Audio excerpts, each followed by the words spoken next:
Hello everyone, welcome to the channel.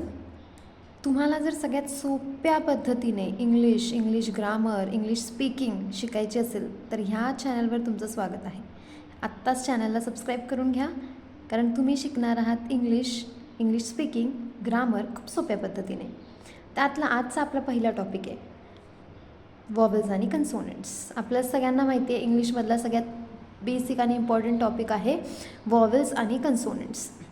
Vowels आणि कन्सोनंट समजून घ्यायसाठी सगळ्यात पहिले आपल्याला हे माहिती पाहिजे की इंग्लिशमध्ये A to Z असे 26 अल्फाबेट्स असतात. म्हणजे ABCD ह्याला आपण अल्फाबेट्स म्हणतो. A to Z 26 अल्फाबेट्स असतात, starting from A to Z. आता हे अल्फाबेट्स दोन पार्ट्समध्ये डिवाईड केलेले आहेत. त्यातला एक आहे वॉवेल्स आणि दुसरा आहे कन्सोनंट्स. म्हणजे 26 अल्फाबेट्सला A to Zला दोन पार्ट्समध्ये डिवाईड केलेलं आहे. एक आहे वॉवेल्स आणि दुसरा आहे कन्सोनंट्स. चला आता आपण बघूयात कोणते वॉवेल्स आहेत आणि कोणते कन्सोनंट्स आहेत.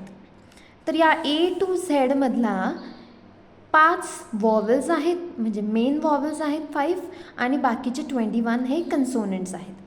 त्यातले A, E, I, O, U हे वॉवेल्स आहेत आणि BCDFGHJKLMPQRSTVWXYZ हे कन्सोनंट्स आहेत. म्हणजे आपल्याला आत्तापर्यंत हे क्लिअर झालं आहे की इंग्लिशमध्ये 26 अल्फाबेट्स असतात. ते अल्फाबेट्स दोन पार्टमध्ये डिवाईड केलेले असतात. एक आहे वॉवेल आणि दुसरा आहे कन्सोनंट्स. वॉवेल्स आहेत AEIOU, म्हणजे ABCDमधले AEIOU हे वॉवेल्स कॅटेगरीत येतात आणि बाकीचे अल्फाबेट्स हे कन्सोनंट कॅटेगरीमध्ये येतात.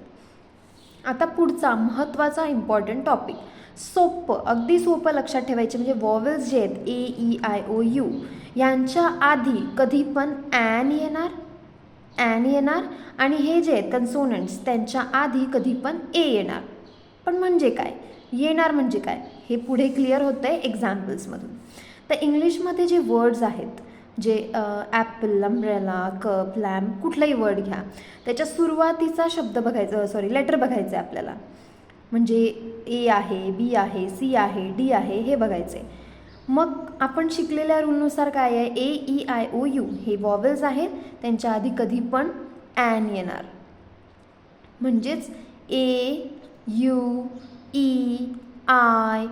हे सगळे वॉवेल्स कॅटेगरीतले आहेत, म्हणून यांच्या पुढे कधीही ॲन येणार. An apple, an umbrella, an egg, an ice, an orange. आता CLMHD हे येतात कन्सोनंट कॅटेगरीमध्ये, म्हणून यांच्या पुढे काय येणार, A. A cup, a lamp, a mango, a house, a drum. हे एवढं आत्तापर्यंत कळालं असेल तुम्हाला की इंग्लिशमध्ये 26 अल्फाबेट्स आहेत A to Z. त्यातले AEIOU हे वॉवेल्स आहेत, बाकीचे कन्सोनंट्स आहेत. वॉवेल्सच्या आधी कधी पण ॲन येणार आणि कन्सोनंट्सच्या आधी कधी पण अ येणार. आता हे अजून सोपं करून घेण्यासाठी मी काही वर्कशीट्स काढल्यात, त्या बघूयात आपण. एक खूप सोपी वर्कशीट बनवली आहे मी.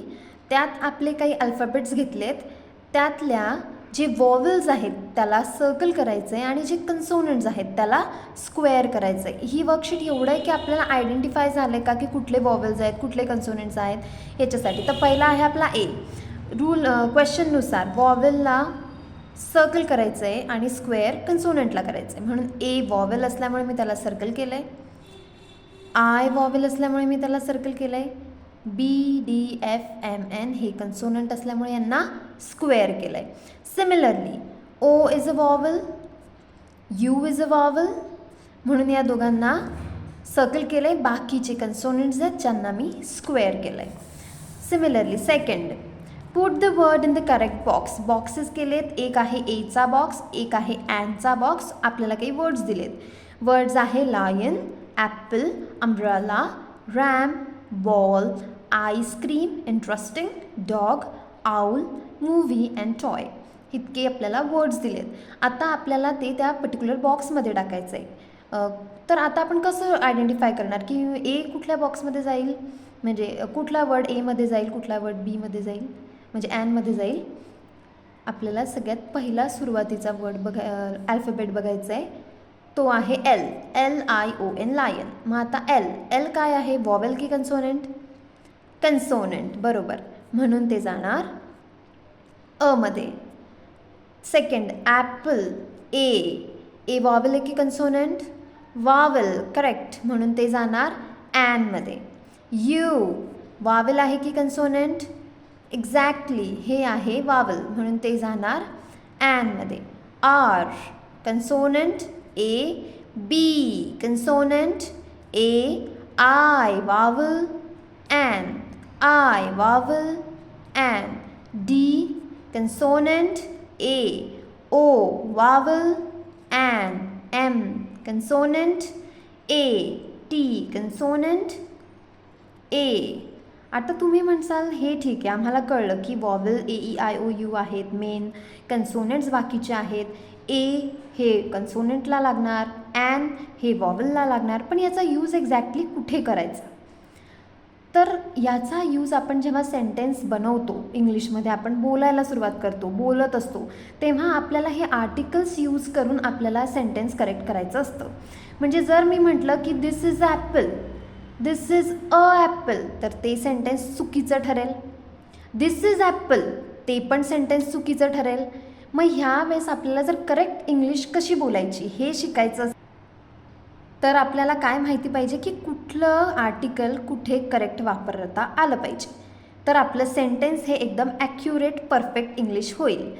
त्यासाठी आपल्याला वॉवेल्स आणि कन्सोनंट्स माहिती असणं आवश्यक आहे. आता मी म्हणेल this is an apple, this is an umbrella, this is an ice cream, this is an owl, this fact is an interesting, काही पण कुठलं पण एक्झाम्पल घ्या. तर ह्याच्यासाठी आपण वॉवेल्स आणि कन्सोनंट शिकणं महत्त्वाचं आहे.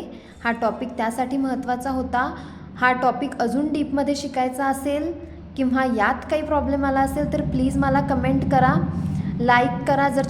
जर हा व्हिडिओ आवडला असेल, एक्सप्लेनेशन माझं आवडलं असेल तर व्हिडिओला लाईक करा, कमेंट करा, चॅनलला सबस्क्राईब करा. सोप्या पद्धतीने तुम्हाला इंग्लिश स्पीकिंग, इंग्लिश ग्रामर शिकायचं असेल तर भेटूया पुढच्या व्हिडिओमध्ये पुढच्या टॉपिकसोबत.